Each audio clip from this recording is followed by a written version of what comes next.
রাধে রাধে বন্ধুরা, কেমন আছো সবাই? প্রত্যেক দিন একই তরকারি খেতে তো ভালো লাগে না। একবার এরকম রেসিপি বানিয়ে দেখো, দারুণ লাগে রুটি পরোটার সাথে। আমি কি বানাচ্ছি জানো তো? তড়কা ডাল। দেখো কীভাবে বানাবে তারই ছোট্ট একটি রেসিপি, একদম নিরামিষ রেসিপি।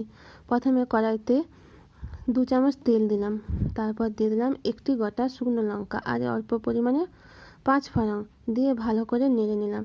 আগের থেকে তড়কা ডালে ভালো করে নুন দিয়ে আর জল দিয়ে সিদ্ধ করে নিয়েছি, পরিমাণ মতো নুন আর জল দিয়ে সিদ্ধ করে নিয়েছি প্রেসার কুকারে।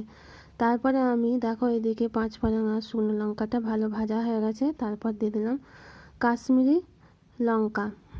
এটা কিন্তু ঝাল হয় না, এটা সুন্দর সেন্ট ছাড়ে। এটা ভাজা হয়ে যাওয়ার পরে দিয়ে দিলাম কাঁচা লঙ্কা আর আদা বাটা। অল্প একটু নুন দিয়ে দেবে, দিয়ে ভালো করে কষিয়ে নেবে। তারপর দিয়ে দিলাম 1 চামচ জিরে গুঁড়ো, 1 চামচ হলুদ গুঁড়ো দিয়ে ভালো করে কষিয়ে নেওয়ার পর আবার দিয়ে দিলাম 1 চামচ কাশ্মীরি লঙ্কার গুঁড়ো। ঝাল লঙ্কা দিচ্ছি না, যেহেতু দুটো কাঁচা লঙ্কা বাটা আছে সেই জন্য আর ঝাল লঙ্কাটা দিলাম না। দিয়ে ভালো করে কষিয়ে নিলাম, দিয়ে অল্প একটু গরম মশলা দিয়ে দিলাম, দিয়ে ভালো করে একটু জল দিয়ে আরও ভালো করে কষিয়ে নিলাম।